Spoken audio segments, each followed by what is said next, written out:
Vous avez fait part de votre circonspection à propos de l'exhortation post-synodale Amoris Laetitia. Vous avez également publié une déclaration de fidélité à l'enseignement immuable de l'Église. Et enfin, vous venez de faire part de votre soutien au doubia présenté au pape sur ce sujet par les cardinaux Burke, Brandmüller, Caffarra et Meissner. Quelle est la valeur magistérielle de cette exhortation apostolique ? La valeur magistérielle de l'exhortation apostolique Amoris Laetitia est déterminée par l'intention de son auteur, le pape François, qui l'a exprimée avec les claires affirmations, comme par exemple les suivantes, lesquelles je cite. Le pape dit « Je voudrais réaffirmer que tous les débats doctrinaux, moraux, aux pastoraux ne doivent pas être tranchés par des interventions magistérielles. J'ai retenu opportun de rédiger une exhortation apostolique pour orienter la réflexion, le dialogue ou bien la praxis pastorale. » Voilà les paroles du pape.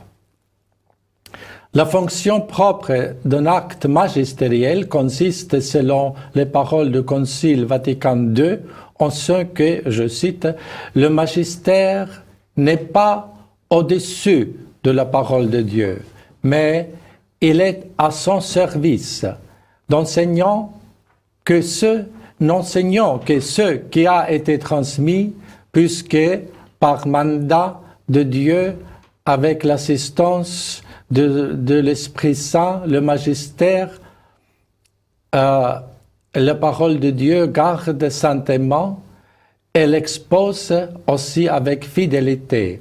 C'était en citation de Dei Verbum. Dès les paroles du pape François, il ressort clairement qu'il n'avait pas l'intention de proposer un enseignement propre, magistériel.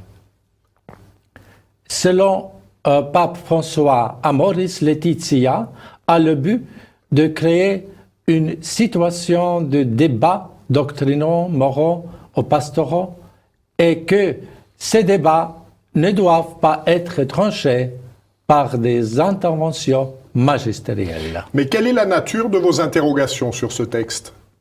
Mes interrogations sur l'Amoris Laetitia concernent d'abord la question très concrète de l'admission des divorcés dits remariés à la Sainte Communion.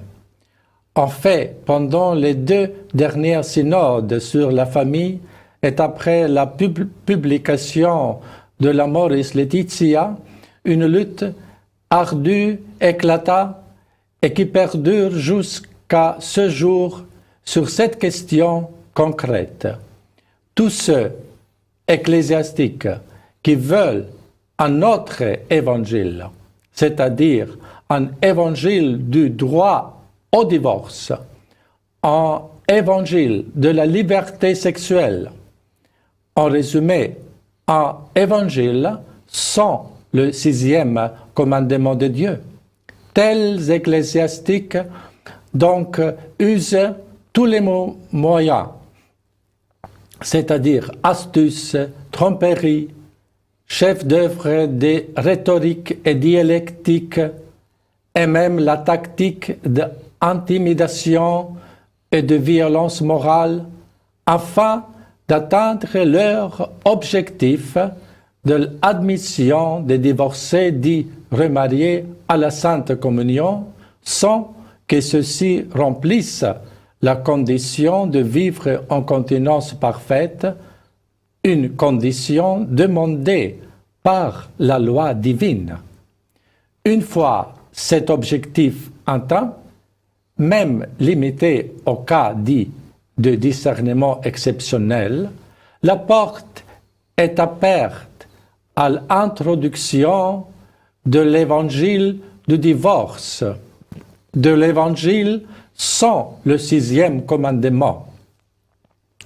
Et ceci ne sera plus l'évangile de Jésus, mais un anti-évangile, un évangile selon ce monde, même si un tel évangile soit embelli avec la cosmétique des paroles comme miséricorde, affect maternel ou accompagnement.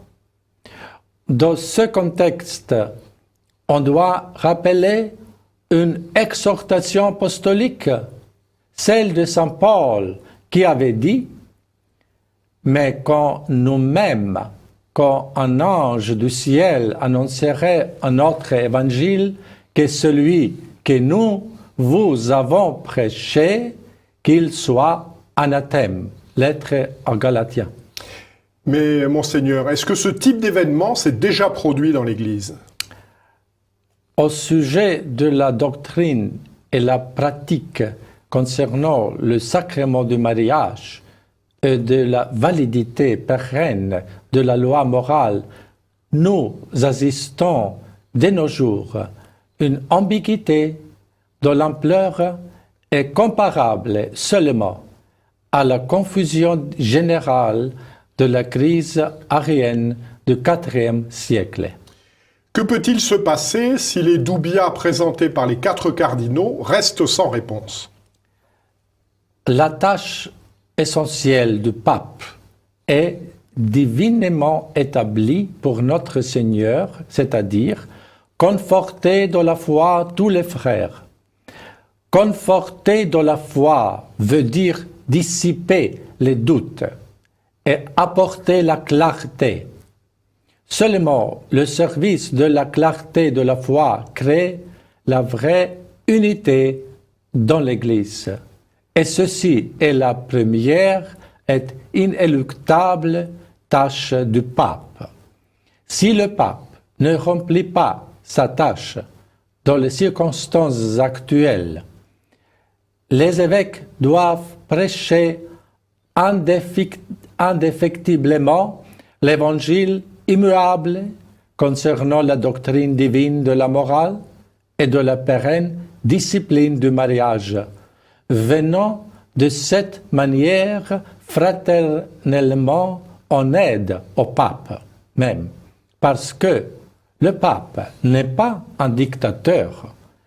Et en fait, Christ a dit, vous savez que le chef des nations les tyrannise et que les grands les asservissent. Il n'en sera pas de même au milieu de vous, mais quiconque veut être grand parmi vous, qu'il soit votre serviteur, et quiconque veut être le premier parmi vous, qu'il soit votre esclave.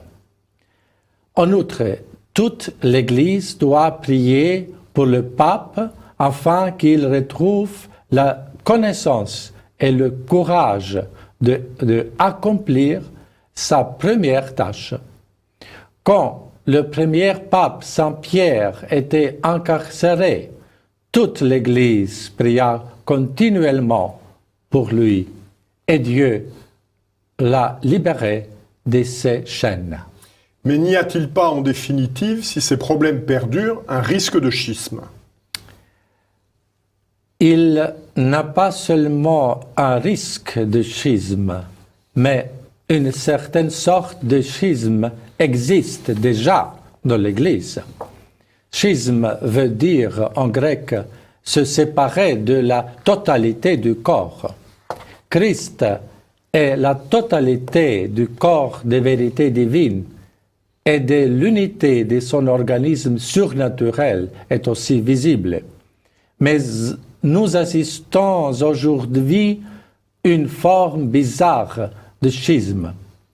À l'extérieur, nombreuses ecclésiastiques sauvegardent l'unité formelle avec le pape, quelquefois pour des raisons de la carrière propre ou d'une sorte de papolatrie, et en même temps, ils ont brisé les liens avec Christ, la vérité, et avec Christ, la vraie tête de l'Église.